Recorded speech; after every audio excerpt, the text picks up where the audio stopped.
Allah subhanahu wa ta'aləni qul sevdiyini bilmək istəyirsə, yəni mən həqiqətən Allahı sevən qullardanam yoxsa yox. İki seçim arasında qalanda baxmalıdır seçmiş olduğu şey Allahın rızasıdır, yoxsa başqalarının rızasıdır. Məsələn, gənc bir adamdır, dəvət eləyirsən, Allahın dinini anlatırsan, deyirsən ki, bax bu yol Allahın rızasıdır. Bu yola girsən, Allah səndən razı qalacaq. Adam qayıdır, deyir ki, bəs atam, anam mənə nə deyəcək? Bəs dostlarım mənə nə deyəcək? Bəs universitetdə olan dostlarım? Bəs illərdir dostluq etdiyim məhlə uşaqları, onlar mənə necə baxacaqlar? Onlar deməyəcəklər, Vahabi oldu. Onlar deməyəcəklər, bunun saqqalına bax. İki seçim arasında qalıb vallahi.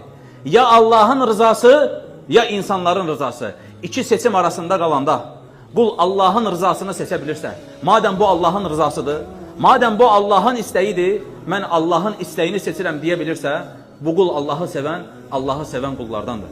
Baxın, bu bir qaydadır. Əgər insan bir şeyi tərk edib başqa bir şeyə gedirsə, mütləq getmiş olduğu şey geridə qalandan onun üçün daha sevimlidir. Mütləq tərk etmiş olduğu şeydən getmiş olduğu şey onun üçün daha sevimlidir. İndi biz baxacağıq, iki rıza arasında qalanda Allahın rızası, insanların rızası. Peyğəmbər sallallahu aleyhi və səlləmin əmisi Abu Talib Allah Rasuluna nə qədər kömək eləmişdi? Vallahi Allah Rasuluna etdiyi kömək çox böyüydü. Allah Rasulunun dəvətinə, Allah Rasulunun şəxsinə nə qədər kömək eləmişdi. Və Allah Rasulunun haqq olduğunu bilirdi. Bilmirdi? Bilirdi vallahi. Bilirdi ki, Muhammed haqq deyir. Bilirdi ki, Muhammed haqq yoldadır. Ölüm ayağında olanda.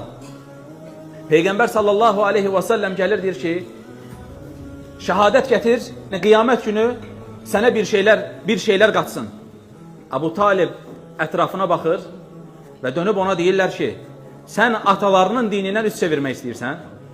Abu Talib, atalarımın dinindən üst çevirmədim deyir və o şəkildə də ölür. Təsəvvür elə, subhanallah.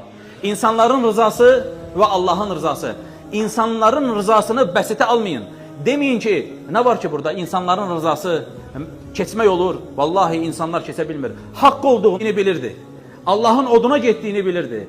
Fəqət insanların baskısı, insanların sevgisi, insanların onu qınaması insana ağır gəldi. Və bu gündə belədir. İnsan ətrafından vaz keçə bilmir.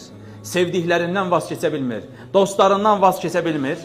Allahın rızası və insanların sevgisi qalıb ikisi ilə baş-başa. Hətta Müslüman olan insanlar baxmalıdırlar. İki seçim arasında qalanda Allahı seçə bilirlərmi? Allahın rızasını seçə bilirlərmi? Məsələn, gecədir, gəlmisən evə çatmısan. Televizorun qarşısında oturmuşsan, baxdın ki, saat gecənin 2-sidir, 3-üdür. Sənin üçün ən xeyirli olan şey qalxıb gecə namazı qılmaqdır, yoxsa yox? İndi səni gecə namazı çağırır, bir tərəfdə də televizorun şirinliyi çağırır. Bir tərəfdə də əlinə almış olduğun telefonun içərisində baxmış olduğun videoların şirinliyi səni çağırır. Allahı sevən qul, vallahi bilir ki, Allahın çağırışı bütün çağırışların ən üstünüdür. Necə ki, sələflərdən birisi deyir ki, mən gecə deyir, gələrdim, deyir, yatağıma sığal çəkərdim və deyərdim ki, ey yatdığım yer, sən deyir, çox şirinsən. Vallahi, amma cənnətin yataqları səndən də şirindir, deyir. İki çağırış var. Bir, Allahın möminlər üçün yaratmış olduğu cənnətin çağırışı, bir də dünyanın çağırışı. Yatmaq şirindir, gecənin 3-ündəsən, gecənin 4-ündəsən. Bir bu çağırış var, bir də subhanallah, Allah azza və cəllənin çağırışı.